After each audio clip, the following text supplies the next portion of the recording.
Assalamualaikum warahmatullahi wabarakatuh. Allahumma sholli ala Muhammad wa ala Muhammad. Para pemirsa Khilafah News yang dirahmati Allah, alhamdulillah kita berjumpa kembali dengan program kesayangan kita, yakni Kabar Petang. Kita akan membahas tema-tema terkini dengan narasumber yang terpercaya, tentunya dari sudut pandang Islam. Inilah Kabar Petang selengkapnya.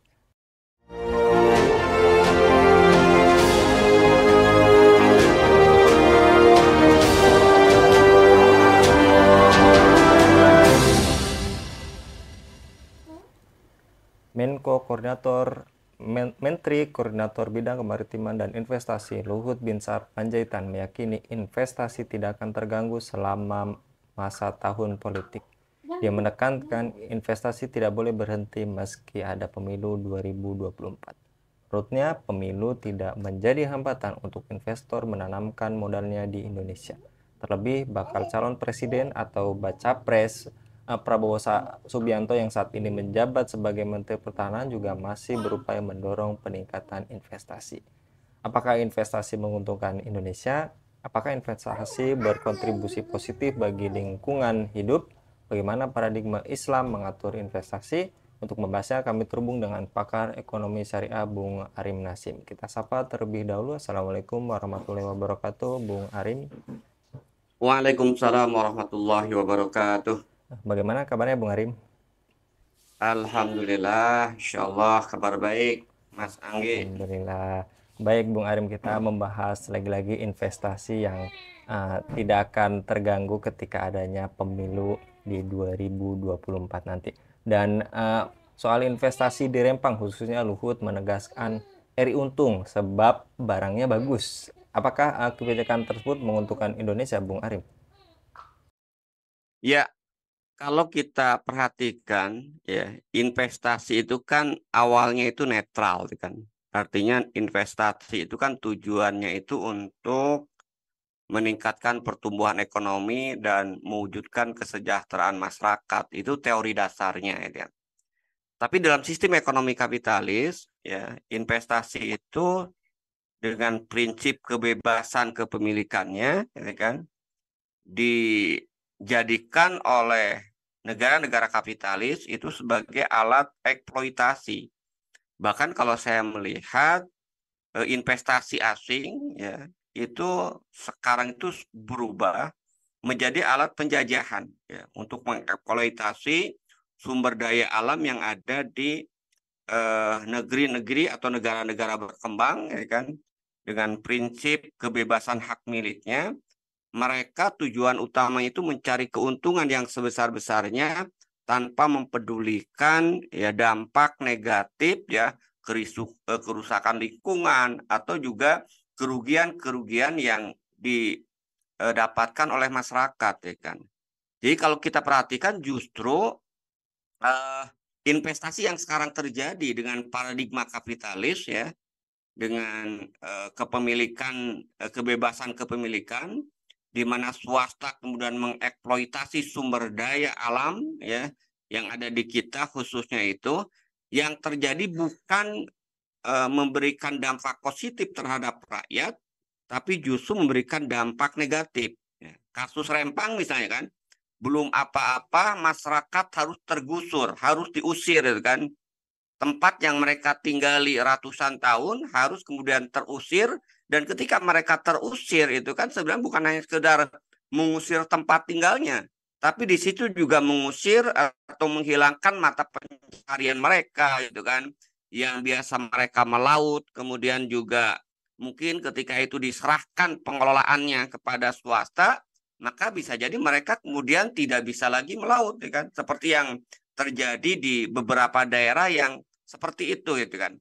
Artinya kalau saya melihat karena investasi yang muncul dari paradigma sistem kapitalis hari ini itu hanya menguntungkan oligarki, hanya menguntungkan para pemodal kapitalis dengan prinsip kebebasan yang kepemilikan, mereka mencari keuntungan yang sebesar-besarnya, dan dampak negatifnya itu hanya tidak bisa dikendalikan. Ya. Akhirnya apa? Rakyat yang jadi dikorbankan, bahkan sebenarnya bukan rakyat, negara juga itu kan dikorbankan. Kenapa? Karena yang masuk ke negara juga tidak sebanding dengan kerusakan alam yang harus kemudian ditanggung gitu kan. Itu saya lihatnya itu kan. Jadi investasi itu kan hari ini, bahkan sejak Indonesia merdeka sebenarnya, itu kan awal penjajahan baru itu kan. Jadi investasi asing itu adalah awal penjajahan baru, metode baru dari penjajahan fisik dengan menggunakan penjajahan ekonomi. Sarana penjajahan itu adalah salah satunya investasi asing dan utang gitu kan. Nah, karena sarana penjajahan ya nggak mungkinlah menguntungkan bagi rakyat ya kan. Pasti yang namanya penjajahan itu sangat merugikan rakyat. Dan hari ini kita saksikan itu kan bagaimana mulai aparat ya, kepolisian, tentara itu kan itu menjadi alat perpanjangan para kapitalis mengusir rakyat, menggusur rakyat itu kan. Ini kan sudah sangat nyata. Belum bicara nanti limbahnya, belum bicara terkait dengan kerusakan lingkungan ya kan. Belum apa-apa rakyat dikorbankan. Pertanyaannya apa keuntungannya kalau rakyat itu kemudian dikorbankan itu kan. Itu yang saya lihat ya kan. Baik, Bung Arim. Kemudian dalam sambutannya juga LBP di acara di International Convention on Indonesia Upstream Oil and Gas keempat yang diselenggarakan oleh Satuan Kerja Khusus Pelaksana Kegiatan Usaha Hulu Migas ini SKK Migas atau maksud kami LBP juga mengajak para CEO perusahaan dan pengusaha-pengusaha dunia dan dalam negeri untuk berinvestasi di sektor hulu migas Indonesia. Menurut Bung Arim, apa dampaknya bagi Republik Indonesia ini? Ya, ya itu tadi kalau kita lihat ya. Jadi investasi asing, investasi swasta itu kan sebenarnya ya itu pada bidang-bidang yang justru dalam pandangan Islam itu adalah yang masuk kategori milik umum ya. Milik umum diserahkan pada swasta itu kan ya mereka akhirnya apa? Mengeksploitasi tanpa memperhatikan kelestarian lingkungan gitu kan. Jadi mereka contoh kita lihat sekarang kan baik tambang hulu di migas ya kan. Kemudian tambang yang terkait dengan batu bara yang begitu terasa itu kan. Itu yang hasilnya tidak seberapa masuk ke kas negara ya. Karena memang negara hanya mendapatkan pajaknya aja gitu kan. Bagi hasilnya kecil, bahkan yang paling ironis kita lihat kan dalam undang-undang Omnibus Law itu kan disebutkan bahwa perusahaan swasta ya yang mendapat konsesi batu bara atau tambang batu bara dalam hal ini itu asalkan mereka mau melakukan ya yang disebut dengan hilirisasi tadi itu kan itu mereka mendapat kompensasi bonus ya bagi hasilnya kepada negara bisa 0% kan. Ini kan luar biasa. Apa yang didapatkan dari negara kalau seperti ini? Ini saya kira sebuah kebijakan yang terkait dengan investasi yang betul-betul sangat merugikan rakyat, merugikan negara, hanya menguntungkan kapitalis. Sementara dampak dari eksploitasi batu bara, tambang, kadang-kadang mereka tidak begitu peduli terhadap lingkungan. Ketika terjadi kerusakan lingkungan, yang harus kemudian menanggungnya negara gitu kan. Apalagi kalau kita bicara kasus Rempang kemarin itu kan, ternyata si Tommy Winata itu sempat terkena kasus ya, yang kemudian dipetieskan itu kan 3,6 triliun dana APBN kemudian dikorup itu kan, ada indikasi itu kan. Tapi kemudian dibiarkan, dipetieskan. Pertanyaannya, mana keuntungannya untuk negara? Gitu kan. Sementara kalau kita lihat juga swasta itu luar biasa ya. Ini kan Tommy Winata katakanlah dia kapitalis lokal, pengusaha lokal. Bayangkan itu kan, dia bisa dengan murahnya ya menyewa tanah selama 30 tahun, per tahun hanya kemudian 26.000 rupiah ya per meter. Ini kan gila gitu kan, sangat murah sekali itu kan. Nah, sementara pasti ya nanti ketika mereka mendapatkan konsesi itu ya rakyat akan kemudian dipinggirkan. Yang terjadi investasi itu hanya menguntungkan para kapitalis, swasta maupun asing, lokal maupun asing, dengan prinsip mencari keuntungan yang sebesar-besarnya, tidak peduli kerusakan lingkungan, tidak peduli terkait dengan dampaknya terhadap rakyat, Yang penting mereka untung, rakyat buntung gitu kan. Dalam bahasa sekarang, investor diundang, rakyat kemudian ditendang. Itu fakta yang terjadi hari ini terkait dengan investasi. Nah, kenapa? Karena sejak awal saya katakan tadi, paradigma investasi sekarang itu adalah merupakan bagian yang tidak terpisahkan dari penjajahan politik dan penjajahan ekonomi, gaya baru gitu kan, yang menggantikan posisi penjajahan secara fisik gitu kan. Indonesia merdeka dari penjajahan fisik, kemudian diganti dengan penjajahan bentuk gaya baru, yaitu penjajahan ekonomi. Nah, salah satu alatnya itu investasi. Dan hari ini kita bisa saksikan secara nyata itu kan di kasus Rempang itu kan, di mana mulai aparat ya, kepolisian, tentara, pejabatnya, wali kota gitu kan, sampai kemudian kementerian bahkan presidennya pun semua itu kan memberikan karpet merah kepada para kapitalis dengan berbagai kebijakan yang mereka lakukan. Dibuatlah kebijakan yang katanya ini untuk kepentingan strategis. Apa strategisnya? Misalnya pembuatan pabrik kaca itu kan. Nggak ada sama sekali nilai strategisnya.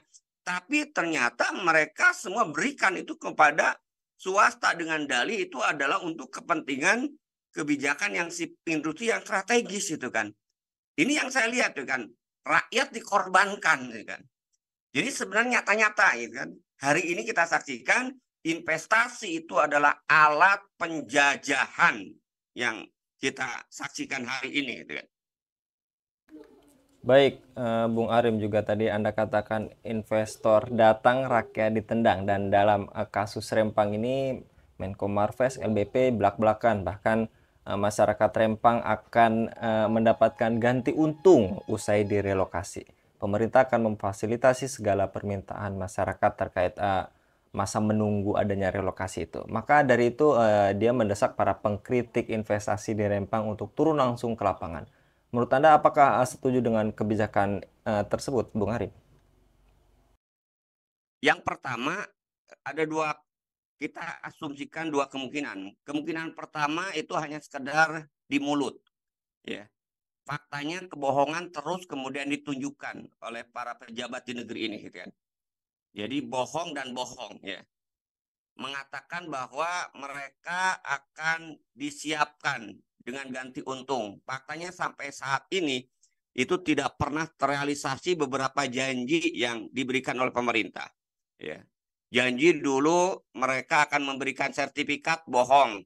Janji kepada masyarakat yang kena bencana sekian juta, puluh juta per orang, bohong gitu kan. Dan terkait dengan ini juga faktanya itu kan, kalau misalnya ada menurut mereka itu juga belum tentu belum terrealisasi ya. Jadi ada kemungkinan itu hanya sekedar omong kosong gitu kan, manipulasi gitu kan. Itu yang pertama kalau misalnya hanya sekedar lipstick gitu kan. Yang kedua, kalaupun benar misalnya ada ganti rugi, enggak, bukan ganti untung, pasti ganti rugi lah. Kenapa? Karena kalau kita perhatikan ketika mereka direlokasi dipindahkan, itu kan bukan hanya memindahkan tempat ya kan. Masyarakat Rempang itu kan 16 kelompok adat di sana, ketika mereka dipindahkan otomatis akses mereka ya untuk ke tempat pencaharian mereka ya ke laut itu pasti akan dibatasi. Jadi mereka kemudian dipindahkan, ya mungkin satu tahun mereka mendapat tempat yang layak. Tapi mereka akan hilang pekerjaan, tempat pekerjaan mereka. Kasus yang terjadi di Gorontalo, saya kira membuka mata kita juga itu kan. Bagaimana rakyat kemudian diiming-imingi dengan ganti rugi ya, mereka harus pindah gitu kan. Di tambang emas yang tadinya mereka tinggali, mereka juga ikut nambang di situ awalnya. Tapi ketika kemudian diserahkan kepada swasta, dijanjikan ganti rugi, sampai hari ini kemudian ganti rugi itu tidak mereka dapatkan. Akhirnya kemarin mereka demonstrasi, protes, ya, datang ke kantor DPRD, itu kemudian tidak ada yang menyambut, datang ke kantor gubernur juga kemudian tidak ada. Akhirnya masyarakat kesal, ya, kantor gubernurnya dibakar, kantor kemudian DPRD-nya dibakar. Itu kan menunjukkan fakta bahwa ya janji-janji itu hanya omong kosong aja gitu kan. Realisasinya itu ya nyaris kadang-kadang tidak ada. katakanlah ada itu kan ganti rugi tadi. Faktanya itu nggak bisa menggantikan pekerjaan mereka. Mereka kan udah puluhan tahun kan, bahkan ratusan tahun kan, menjadikan laut itu, nelayan itu kan sebagai tempat pekerjaan. Ketika mereka dipindahkan, otomatis juga mereka kemungkinan besar dilarang untuk melaut ke situ. Pertanyaannya, lalu mereka dapat pekerjaan nanti dari mana itu kan? Inilah dampak negatif dari investasi asing yang berprinsip mencari keuntungan yang sebesar-besarnya oleh para kapitalis dengan mengabaikan kepentingan masyarakat. Kasus Wadas kita menjadi pelajaran juga sangat berarti. Sekarang muncul juga kasus-kasus yang lainnya, ya. Jadi kalau kita lihat, ya, nyaris, ya, kalau kita bicara tentang investasi itu dampak positifnya terhadap rakyat itu sangat-sangat minim. Yang paling banyak dampak negatifnya. Serapan tenaga kerja itu juga minim gitu kan. Ada yang kemudian dapat upah juga dengan upah yang sangat murah gitu kan. Nah, apalagi kalau kita bicara nanti terkait dengan dampak berikutnya, kerusakan lingkungan yang disebabkan oleh investasi ini. Ini juga menambah penderitaan dan kerusakan lingkungan yang berakibat pada penderitaan rakyat, saya lihat kan.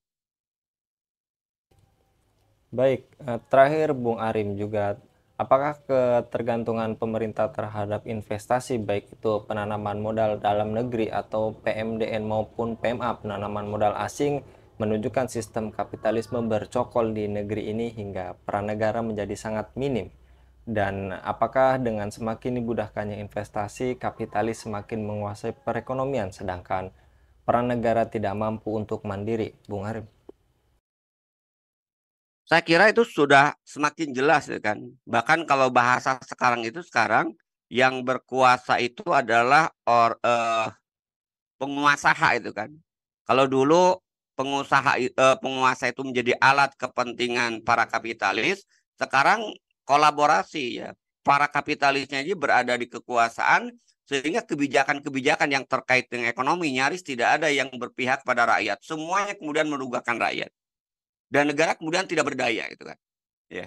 Hampir semua sektor kita itu sekarang dikendalikan ekonomi itu oleh para kapitalis yang rakyat kemudian tidak bisa kemudian berkutik gitu kan. Hampir semua sektor kehidupan.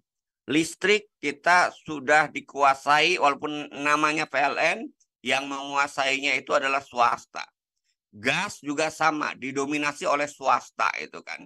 Kemudian juga terkait dengan minyak sama, sekarang juga diserahkan pada swasta. Tahun depan Pertalit kemudian akan dihapuskan. Itu tuntutan juga para kapitalis itu kan. Di sektor penerbangan misalnya kalau kita lihat sekarang yang dominasi itu adalah juga swasta itu kan. Hak-hak penumpang kadang-kadang contoh kecil juga kemudian diabaikan. Mereka dengan seenaknya kemudian mengganti jadwal penerbangan ya kan tanpa ada kompensasi itu kan yang memadai, bahkan tidak ada sama sekali, tidak ada pilihan, sementara mereka memonopoli itu kan dibandingkan penerbangan milik negara misalnya. Ya, itu juga sudah mereka dominasi. Jadi saya lihat sekarang itu sudah kapitalis radikal kan yang betul-betul rakyat diposisikan sebagai objek ya, ketika punya yang itu akan menghalangi kepentingan para kapitalis, mereka digusur, mereka ditendang, mereka diusir. Kalaupun kemudian dapat ganti rugi itu juga tidak sewajarnya, ya pasti ya hanya bisa bertahan 1-2 tahun. Generasi berikutnya anaknya pasti juga akan melahirkan orang-orang yang kehilangan pekerjaan, ya bisa jadi juga kehilangan juga pendidikannya karena mereka tidak punya orang tuanya tidak bisa kemudian menyekolahkan ya. Di sisi lain biaya pendidikan mahal, akhirnya kalau kita lihat ini kan merembet ke semua gitu kan. Jadi dominasi kapitalisme ya, radikal hari ini itu semakin jelas menyengsarakan rakyat dan hanya menguntungkan segelintir orang ya. Kalau bahasa saya itu londo ireng, mereka yang memfasilitasi ya di pemerintahan, di aparat yang menjadi perpanjangan para kapitalis dan para investor gitu kan. Mereka lah yang diuntungkan gitu kan. Contoh kita lihat ya kan, kasus investasi kereta api cepat Bandung Jakarta. Ada yang menganalisis sampai 100 tahun pun itu tidak akan BFV gitu kan. Itu proyek rugi gitu kan. Dulu berjanji juga sama kan, nggak akan menggunakan dana APBN. Faktanya itu disupport dari dana APBN. Rugi gitu kan, proyek rugi. Kemudian juga infrastruktur ya IKN. Dulu janjinya tidak akan kemudian menggunakan APBN. Tahun ini sudah dianggarkan dana APBN 420 triliun untuk infrastruktur di IKN. Itu kan kebohongan-kebohongan yang sangat nyata gitu kan. Bukannya kemudian investasi itu kemudian memberikan dampak positif terhadap keuangan negara, yang ada justru malah menggerus APBN, yang APBN itu kemudian berasal dari pajak yang dibayarkan oleh rakyat gitu kan. Itu yang saya lihat ya kan, yang terjadi hari ini ya kan. Baik, Bung Arim, terakhir terkait tadi yang juga Anda katakan bahwa investasi kok nyata-nyatanya merugikan rakyat. Terus kemudian solusinya supaya investasi ini juga bisa menguntungkan rakyat dan juga mensejahterakan rakyat tuh bagaimana, Bung Arim? Ya, kalau kita perhatikan seperti yang saya paparkan tadi, kenapa kemudian investasi hari ini itu kan itu selalu merugikan rakyat, ya kan? Bahkan juga bukan merugikan rakyat ya, merugikan juga negara dengan penggusuran ya. Kemudian juga tadi kerusakan lingkungan yang diakibatkan. Hari ini misalnya hutan di Kalimantan itu nyaris sudah tinggal tersisa kurang lebih 25% juga kurang kayaknya yang betul-betul sisa hutannya itu kan. Di situ kemudian kan ada tambang-tambang, lubang-lubang tambang. Kemudian juga kerusakan yang diakibatkan oleh tiling, limbah industri yang eksplorasi gas, emas dan perak gitu kan, lembah tilingnya. Freeport itu menghasilkan tiap harinya itu 160 juta metrik ya tiling, dan itu juga akhirnya merusak sungai dan merusak kemudian lingkungan masyarakat.